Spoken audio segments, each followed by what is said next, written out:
Es gibt Fragen, die bewegen unsere Welt. Egal ob im Fernsehen, auf Social Media oder in den Zeitungen. Die Themen sind präsent. Sie prägen Stammtischgespräche und Diskussionen in deinem Umfeld. Und manchmal scheint es, als drehe sich die ganze Welt um sie. Klimawandel, Flüchtlingsdramen, MeToo und neuerdings der Umgang mit der Pandemie. Sie schreien nach deiner Meinung. Du solltest dich positionieren. Kennst du das Gefühl, das einem dabei beschleicht? Eine Spannung tut sich auf. Wie soll ich Stellung beziehen? Bekenne ich Farbe? Wie spielt mein Glaube da drin? Sagt die Bibel etwas dazu? Aber auch, will ich in den gleichen Topf geworfen werden wie gewisse Gruppierungen? Die Geschichte zeigt, dass Menschen in diesen Situationen zu zwei Verhalten tendieren. Einerseits ein Rückzug aus dieser Gesellschaft in eine heile Christen- und Kirchenwelt. Dort kann ich mit meinem Stempel gut leben und spüre die Spannungen nicht mehr. Aber ich verliere auch den Bezug zu der Welt und den Menschen um mich herum. Und es wird schwierig, einen Unterschied zu machen. Andererseits eine Angleichung an die aktuellen Wertmaßstäbe in allen Bereichen. Das löst die Spannung auf. Aber oft geht dabei auch die Wirkkraft von unserem Leben verloren. Und wir entkoppeln uns dabei auch von der christlichen Gemeinschaft. Aber sind wir Christen nicht genau immer schon gefragt gewesen, um einen Unterschied zu machen? Mit dieser Serie möchten wir dich auf ein Abenteuer einladen. Nämlich einen dritten Weg zu suchen. Ein Weg voller Spannung, aber auch ein Weg voller Wirkung. Nicht ein Weg von den klaren Antworten. Auch nicht von bestimmten politischen Meinungen oder Initiativen. Aber ein Weg von der Verantwortung, nämlich Salz zu sein in dieser Welt.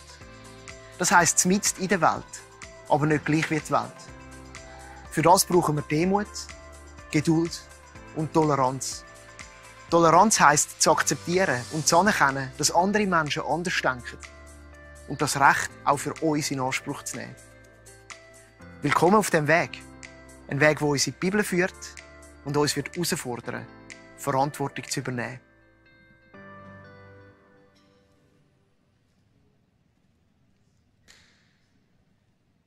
Die beruhigende Nachricht vorneweg. Auch in diesem Jahr konnte die Schweiz ihren Spitzenplatz in der Rangliste der vermögendsten Ländern behaupten.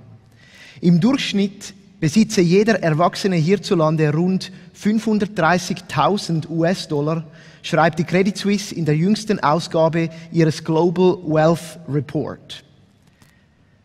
Das, der einleitende Satz aus einem NZZ-Artikel vom 18.10.2018 zur Einleitung von dem Sonntag. Als nächste Anmerkung möchte ich nachschieben, dass ich in der Vorbereitung auf die Predigt hin mich selber reflektiert habe. Und zwar auf der Webpage slaveryfootprint.org habe ich geschaut, wie ich mit meinem Lebensstil meine Umwelt präge. Und ich würde mal sagen, ich bin Schweizer Mittelmaß. Aber so, wie ich lebe, mit den Ressourcen, die ich verwende, mit dem, was ich mache, mit dem, was ich brauche, sagt mir die Seite, verwende ich übertragen 41 Sklaven, um meinen Lebensstandard zu halten. Soziale Gerechtigkeit, ein grosses Wort. Sozial heisst in dem Moment nicht, hey, du bist ein sozialer Typ oder du bist irgendwie hilfsbereit oder du bist gut, sondern sozial steht für die ganze Gesellschaft betreffend. Und Gerechtigkeit, das ist das Prinzip, dass jedem gleichermaßen das Recht gewährt wird. Wobei man da muss sagen, ist ja immer die Frage, welche Instanz sagt denn, was Recht ist und was nicht. Und gerade in einer globalen Welt sind das riesige Fragen und Herausforderungen. Fragen, die die Welt bewegen. Das ist unsere neue Serie. Und wir haben dazu eine Umfrage lanciert und dich eingeladen, zum Mitdiskutieren, zum zu sagen, über was sollen wir reden. Weil es gibt viele Fragen, die unsere Welt beschäftigen, die unsere Gesellschaft betreffen. Wir leben in einer schnelllebigen Zeit. Wir leben in einer pluralistischen Welt. Und herausgekommen dabei ist Folgendes. 3 Themen, auf die werden wir uns fokussieren, heute und an den nächsten 2 Sonntagen. Soziale Gerechtigkeit, Gleichstellung und Migration. Natürlich gibt es noch einige mehr. Ich bin sicher, wir werden wieder mal Gelegenheit haben, um uns an so Themen anzuwagen. Aber das sind die wir jetzt einmal nehmen. Und die Fragen sind ein Abenteuer. Sie werden uns herausfordern. Sie werden uns zurufen, hey, jetzt musst du mal über deinen Haken hineinschauen, über deine aktuell bestehende Meinung. Und ich muss sagen, das löst bei mir eine gewisse Spannung aus. Manchmal denke ich auch, ja, die Welt ist schon extrem kompliziert. Auf was alles ich mich müsste einlassen und mir Gedanken dazu machen. Und manchmal wäre es schöner, gewisse von diesen Fragen könnte man so ausblenden und sagen, ja, die existieren für mich nicht.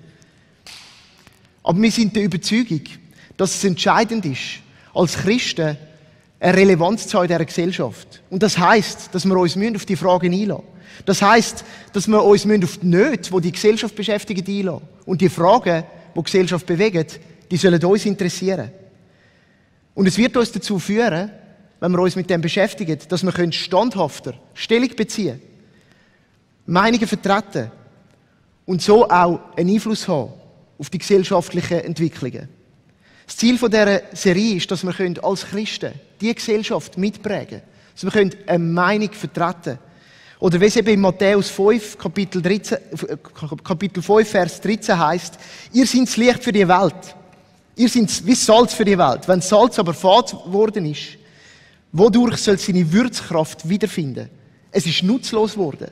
Man schüttet es weg und die Leute stehen darauf herum. Sprachfähig sein heisst, unsere Salzkraft steigt. Und darum heisse ich euch willkommen an diesem Tischli. Ich weiss nicht, wo du jeweils solche Fragen wälzt. Vielleicht im Pausenraum, vielleicht am Stammtisch. Den gibt es im Moment gerade nicht. Vielleicht aber ein Gespräch in den WGs oder in deiner Wohnung mit Freunden, wo man über diese Fragen redet und diskutiert. Manchmal debattiert und manchmal denkt, ich weiss gar nicht so genau, was ich dazu sagen kann. Soziale Gerechtigkeit. Wir möchten in dieser Serie immer auch schauen, was sagt die Bibel zu diesen Themen. Und so wagen wir den Blick in die Bibel. Und die Bibel redet ganz viel über Recht und Gerechtigkeit. Und das schon im Alten Testament. Und ich möchte starten mit einem Vers, der wie ein Schlüsselvers auch für das Thema geworden ist. Der steht in einem kleinen Prophetenbuch, in Micha, Kapitel 6, Vers 8. Dort heisst es, nein, der Herr hat euch doch schon längst gesagt, was gut ist. Er fordert von euch Menschen nur eines. Haltet euch an das Recht, begegnet anderen mit Güte und lebt in Ehrfurcht vor eurem Gott. Der Micha bringt da zwei Begriffe zusammen, nämlich Recht und Güte. Und Recht ist das Wort, das immer verwendet wird, wenn es im Alten Testament um Gerechtigkeit geht. Es ist das hebräische Wort für Recht, wo heißt, dass die Menschen das bekommen sollen, was ihnen zusteht. Schutz, Fürsorge, aber gegebenenfalls auch eine gewisse Strafe. Und er verbindet sie in dem Vers mit der Güte. Güte heisst eine bedingungslose Gnade und Barmherzigkeit von Gott. Er sagt, haltet euch das Recht und begegnet den Menschen mit Güte. Und er verknüpft das miteinander. Und da drin kommt eigentlich eine aktive Haltung raus vom Recht auch leben. Lebt Recht aus. Hebt euch nicht nur dran, sondern lebt das Recht aus und begegnet somit auch anderen mit Güte. Also Recht ausleben hat immer damit zu tun, dass man Barmherzigkeit und Güte von Gott, die man selber empfangen hat, auch Menschen weitergibt.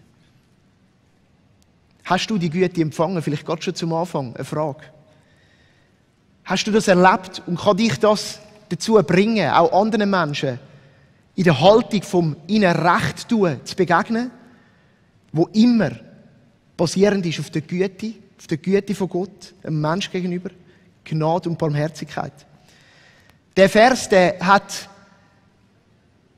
weite Teile der Christenheit getroffen und es ist eine weltweite Initiative daraus entstanden, die heisst Micha-Initiative. Sie berufen sich auf den Vers und sie setzt sich dafür ein, für Recht und Gerechtigkeit auf dieser Welt.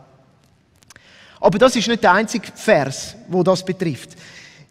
Die Bibel kennt ungefähr 3000 Bibelstellen, wo es um Gerechtigkeit und Armut geht. 3000, das ist viel. Und besonders im Alten Testament entdecken wir es immer wieder.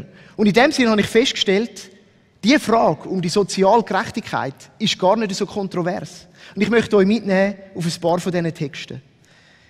In den Mosebüchern, 5. Buch Mose, 27, Vers 19.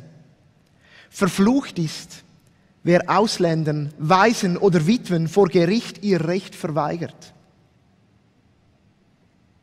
Also schon ganz am Anfang beim Volk, bei den Gesetzgebungen vom Volk, wo Gott sich erwählt hat, ist es ein Thema.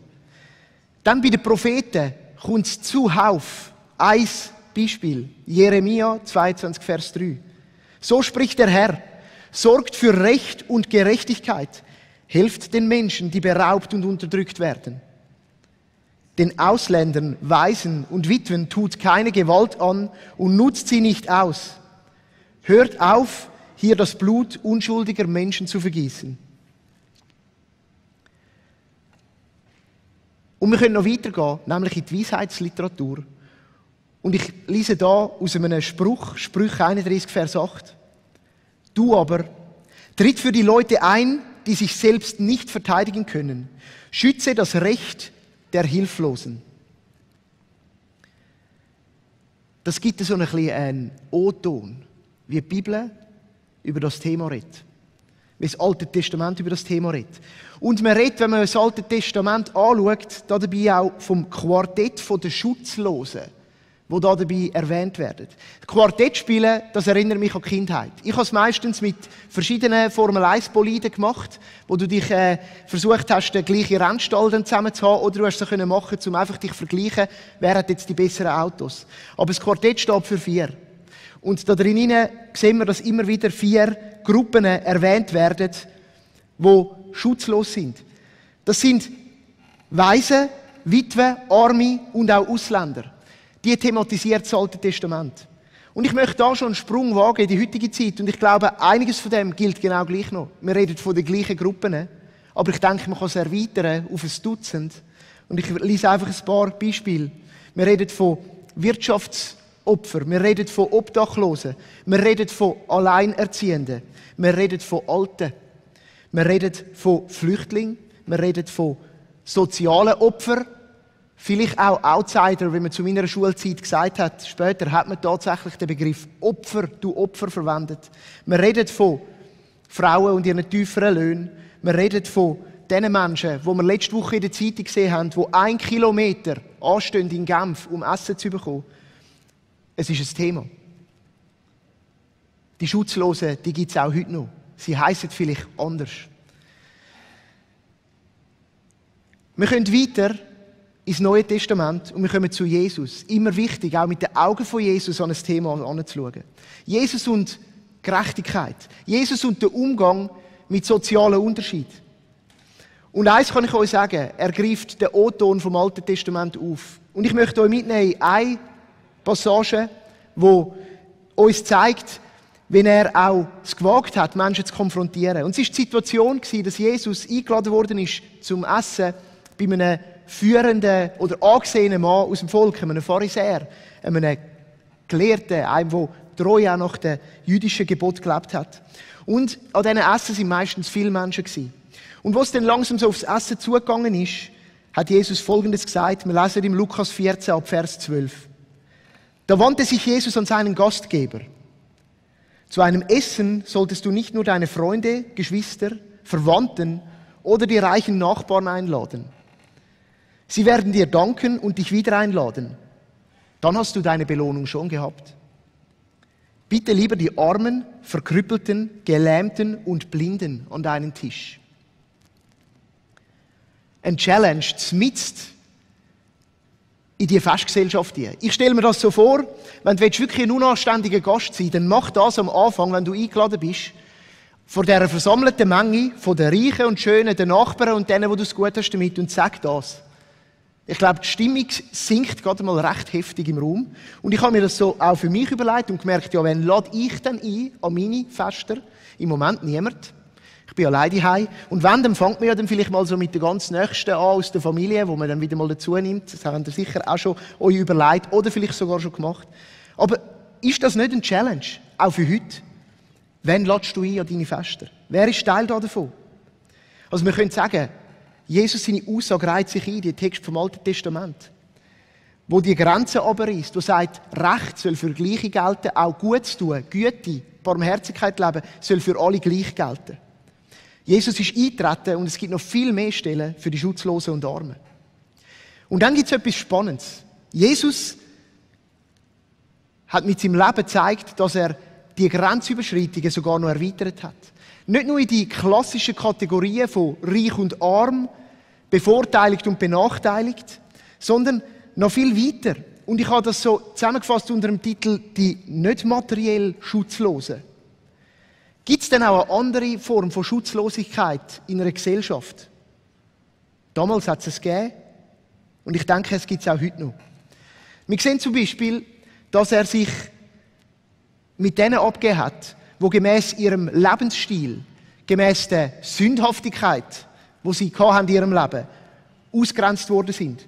Aber Jesus hat keine Berührungsangst gehabt und er ist auf sie zugegangen, unter anderem auf die eine Frau, die im Ehebruch gelebt hat. Wir können uns mal ein bisschen versuchen zu überlegen, welchem Beruf sie vielleicht nachgegangen ist. Möglicherweise hat sie Geld gehabt, weil sie hat ja eine Arbeit gehabt. Sie war also nicht zwingend arm gewesen.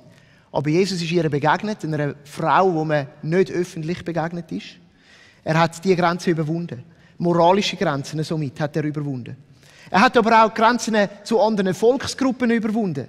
Wie Begegnungen, die er hat mit den Samaritern, in der damaligen Zeit eine Gruppe, die bei den Juden nicht beliebt war. Er hat sich auf sie eingelassen. Er ist ihnen begegnet auf Augenhöhe. Er hat sie sogar in Geschichten, die er erzählt hat, eingebunden und sie als die positiven Beispiele dargestellt. Er hat sich auf Frauen eingeladen. Das war damals etwas Spezielles. Wir werden in dieser Serie ja noch auf das Thema zu sprechen kommen. Er hat sich aber auch auf die Reichen und Zöllner eingeladen, die damals in der Gesellschaft verhasst sind und vielleicht eventuell sozial ungerecht behandelt worden sind. Er ist zu ihnen essen und hat Aufsehen erregt. Denen, die gut dagestanden sind. Und irgendwie trifft mich das und ich merke, es ist nicht auch heute noch so. Wenn ich einem Armen helfe, ist das extrem wohltätig. Wo ist dem Reich seine Not? Wie kann ich der begegnen? Ist das angesehen in der Gesellschaft? Wo gibt es auch so Grenzen, wo wir uns als die sozialen Menschen von allen unsozialen Reichen entfernen? Sagen, mit denen wollen wir nichts zu tun haben. Jesus hat das erweitert, er hat es ausgeweitet. Und es zeigt uns, das Leben von Jesus, Gott ist ein Gott für die Schwachen. Und Gott denkt aber auch nicht in anderen klassischen Kategorien, sondern er sieht uns als Menschen. Er lockt uns raus, hinter unseren sozialen Gartenhägli, führen zu schauen, mal darüber auszuschauen, mal in einen anderen Garten zu gehen, mal zu schauen, wie es dort aussieht. Da spüre ich eine gewisse Toleranz raus, die Jesus hatte, wenn er den Menschen begegnet ist. In einer absoluten Klarheit. Ich denke, es sind schon einige Gedanken, die dich jetzt provozieren und herausfordern. Und das wollen wir mit dieser Serie. Fragen auslösen. Wo stehst du in dem? Wie geht es dir in dem? Und vielleicht sagst du aber jetzt auch, ja Dani, das ist schon gut und recht. Und ja, ich habe die Bilder aus Genf auch gesehen und gleich in meinem Umfeld. Ich meine, in der Schweiz geht es uns gut. In der Schweiz haben wir genug. Und so die ganze soziale Ungerechtigkeit ist ja nicht wirklich so vorhanden. Wie kann ich denn das leben? Was kann ich denn da tun? Und da möchte ich einen weiteren Aspekt anfügen. Nämlich der von einer systemischen Ungerechtigkeit in einer globalisierten Welt. Wir müssen heute den Begriff soziale Gerechtigkeit eigentlich ausweiten, nämlich auf globale Gerechtigkeit oder eben auch globale Ungerechtigkeit. Denn wir leben in einer globalisierten Welt. Und in dieser Welt gibt es gewisse Systeme und die funktionieren. Und bei denen gibt es die oben aufschwimmen und die unten raus tauchen müssen. Und spannend ist, auch die Bibel redet über das. Und sie zeichnet uns einen roten Faden von dem Thema von der systemischen Ungerechtigkeit. Und ich möchte euch mitnehmen auf einen Ritt durch die Bibel durch und ein paar Stationen, wo wir die sehen. Und wir reisen zurück in die Zeit und wir kommen nach Ägypten. Ein Land, das blüht hat, ein Grossreich, das sich seine Bauten geleistet hat. Die einen werden heute noch besucht, wenn man dann wieder reisen darf. Sie sind die berühmten Pyramiden. Und wir sehen dort, dass die Bibel uns berichtet von einem Volk, das versklavt war, unterdrückt, das geschafft hat, das geleistet hat, das gemacht hat, aber selber nichts davon gehabt hat, sondern alles, was sie da haben, ist für das Land der Unterdrücker draufgegangen. Ägypten und der Schrei der Israeliten. Ihr kennt den, wenn ihr in der Bibel, im Alten Testament die Geschichte schon mal gelesen habt. Und wir sehen einen Gott, der sagt, ich höre das Schreien und ich will sie befreien. Weil Gott ist ein Gott, der den Schrei der Unterdrückten hört. Er ist ein Gott der Schwachen. Und dann geht die Geschichte ihren Lauf. Und Gott nimmt das Volk der Israeliten, er befreit sie und er führt sie in ihr eigenes Land und er gibt ihnen Anweisungen, wir haben sie gesehen, wo sollen die Schutzlosen und Rechtlosen schützen. Aber wie so oft passiert etwas extrem Menschliches. Gott erwählt den König, er salbt ihn, den König David. Und das Reich fängt an zu prosperieren und es wird ein gutes und schönes Reich. Und wie es so ist in einem weltlichen Reich, gibt es auch da wieder die Reichen und die Armen. Und das Reich nimmt es im Lauf und es gibt Söhne von David, die an die Macht kommen. Einer ist ganz berühmt, der Salomo. Und schon unter ihm sehen wir, dass das Reich absolut zu einer Weltmacht wird. Von anderen Reichen kommen die Herrscher dazu. Sie schauen, wie er das macht. Er ist on top of it all. Aber was man auch sieht, ist, dass eine Stimme anfängt aufzukommen, nämlich die von den Propheten, die ruft und schreit und sagt, hey, da ist Ungerechtigkeit. Systemische Ungerechtigkeit, weil ihr beachtet die Gebote nicht, den Armen und den Schutzlosen zu schauen. Denen, die es nötig haben. Die Propheten weisen auf das hin, aber niemand hört sie. Außer jemand, Gott. Und er setzt dem ein Ende. Und er führt das Volk weg. Auch die Reichen und Herrschenden. In ein fremdes Land. Und es scheint uns, als würde sich eine Geschichte wiederholen. Das Land heisst das mal nicht Ägypten, sondern Babylon. Und das Volk ist dienend unter fremden Herrscher. Dienend in einem fremden Land. Könnte man echt auch sagen, versklavt. In einem fremden Land.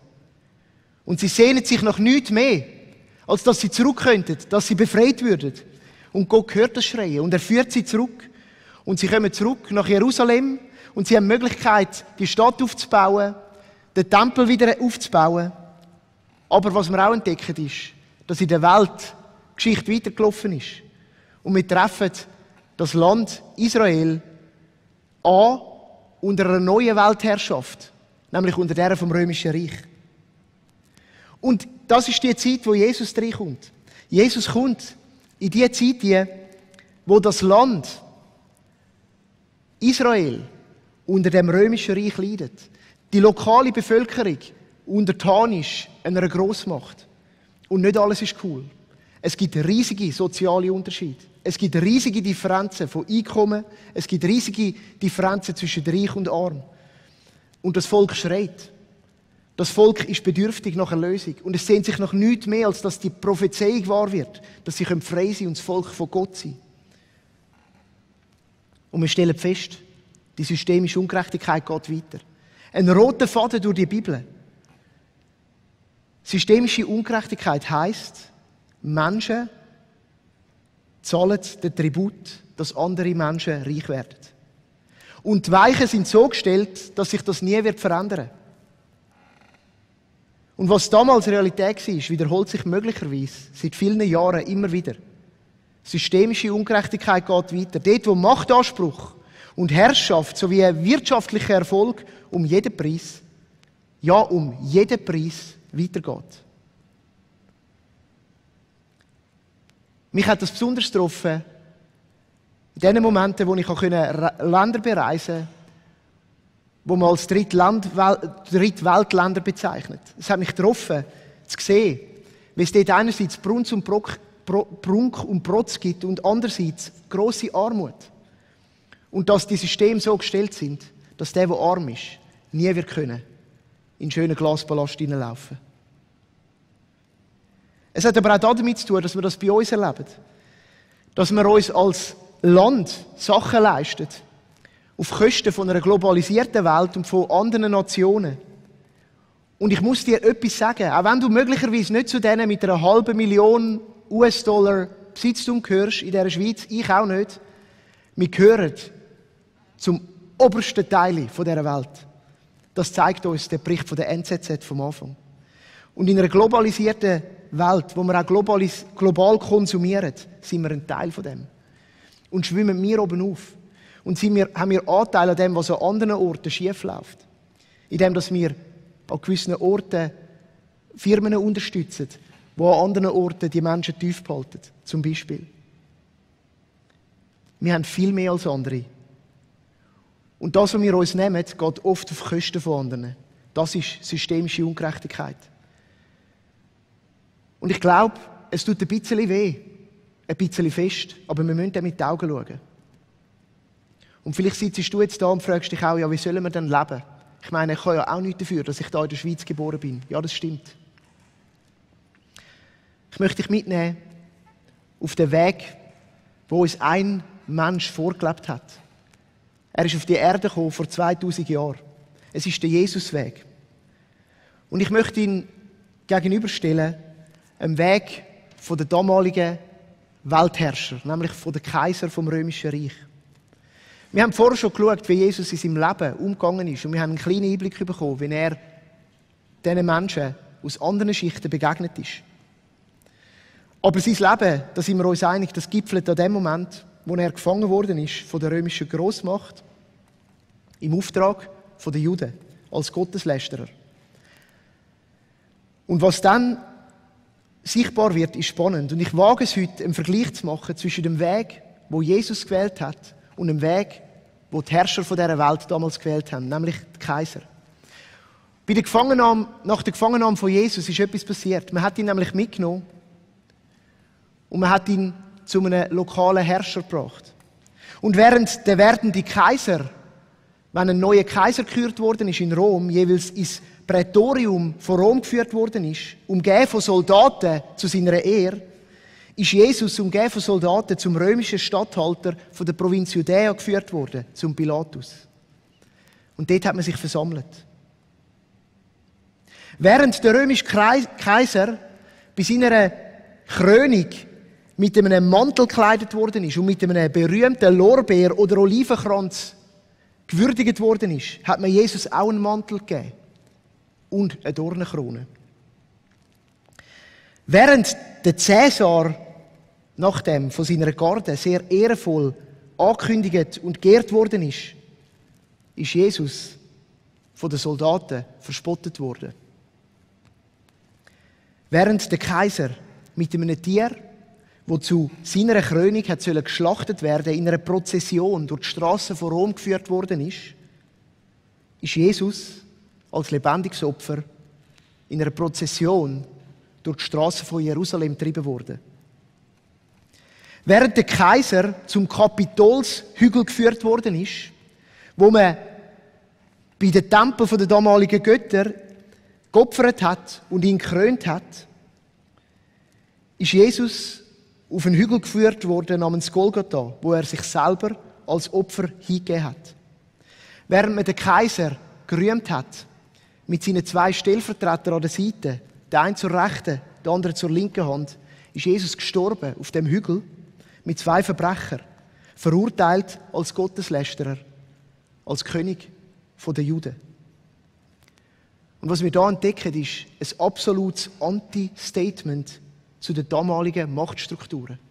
Ein Weg von der Demut, ein Weg von der Erniedrigung, ein Weg von der Hingabe, ein Weg von «Ich nehme auf mich». Das ist der Weg von Jesus. Und er hat den Weg gewählt, um der Menschheit Gerechtigkeit zu geben. Um dir und mir Gerechtigkeit zu geben. Um unsere Ungerechtigkeit auf sich zu nehmen. Und das ist meine gute Nachricht heute. Aus Gnade sind wir gerecht. Und wenn du heute gemerkt hast, dass möglicherweise Ungerechtigkeit in deinem Leben ist, das kann sein eine moralische in deinem Herz. Es kann aber sein einfach eine ethische, wie du dein Leben führst. Dann kann ich dir eins sagen. Jesus ist für deine und meine Ungerechtigkeit das Kreuz. Das ist grossartig. Das ist das Fundament von unserem Leben. Das ist unsere Rettung. Er hat alles auf sich genommen. Er hat dir und mir das Leben geschenkt, indem er uns Gerechtigkeit gegeben hat. Aber das soll auch die Grundlage sein von unserem Handeln und von unserem Leben.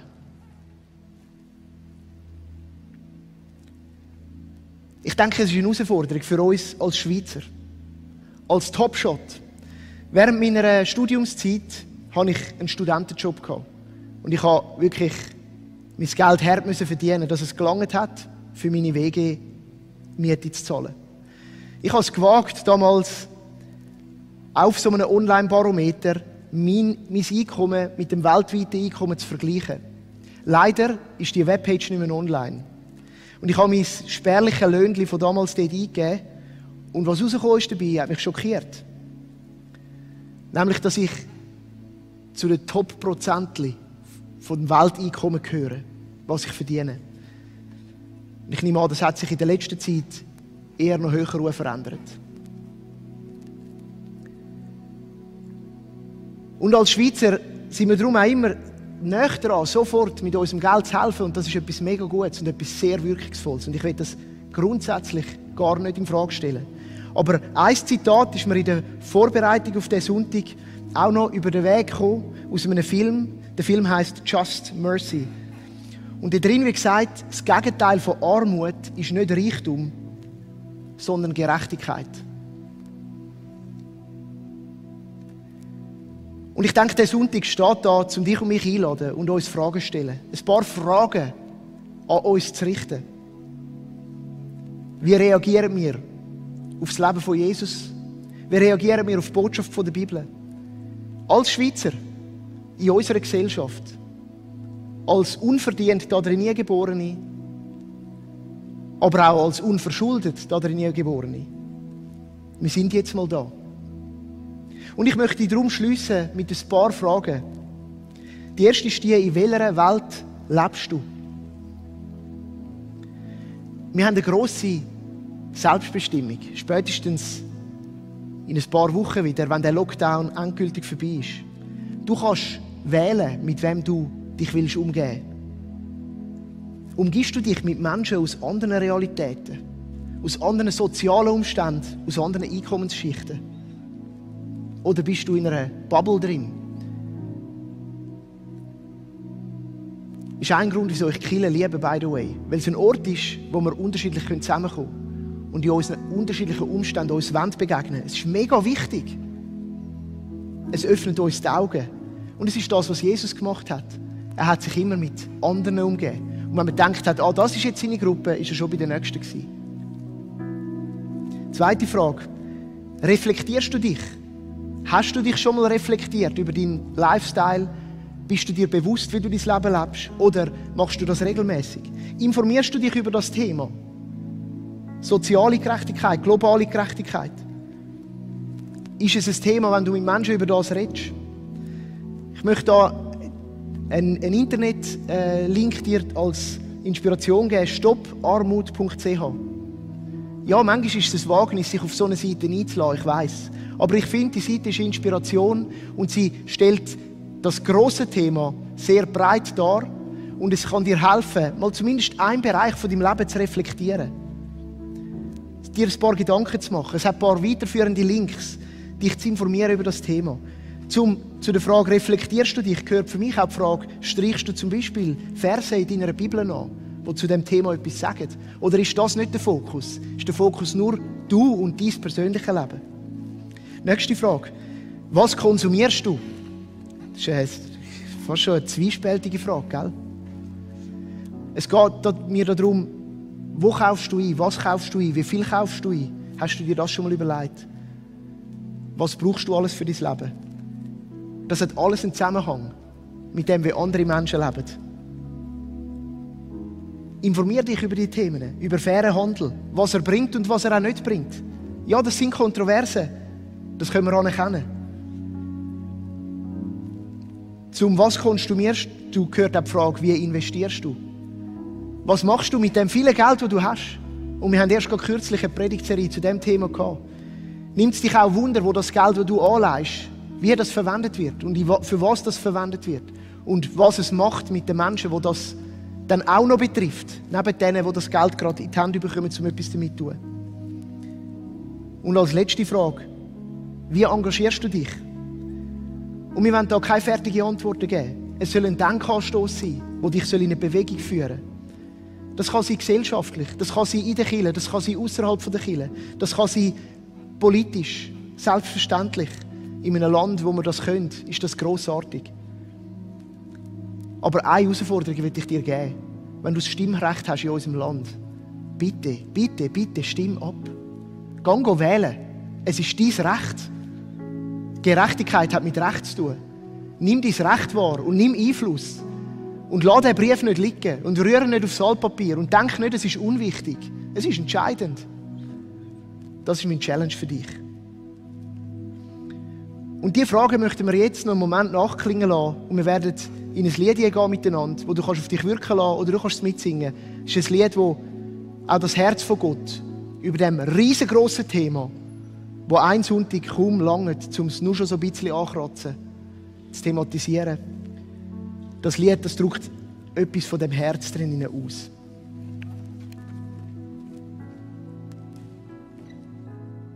Ich möchte euch einladen zu einem Gebet. Ein Gebet, wo du innerlich mitbeten kannst, wo aber auch zu dir reden kann, wie es das Gebet eben auch tut. Es redet zu einem. Das Gebet ist das Gespräch mit Gott.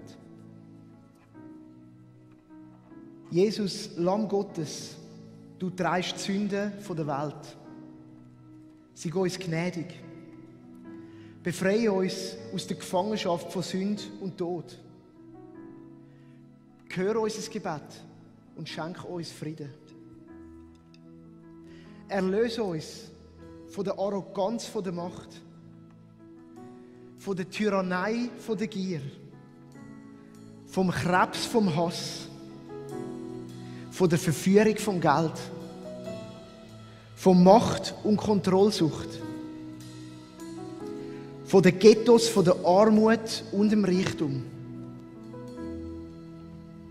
Erlöse uns und leite unsere Schritte auf den Pfad vom Frieden.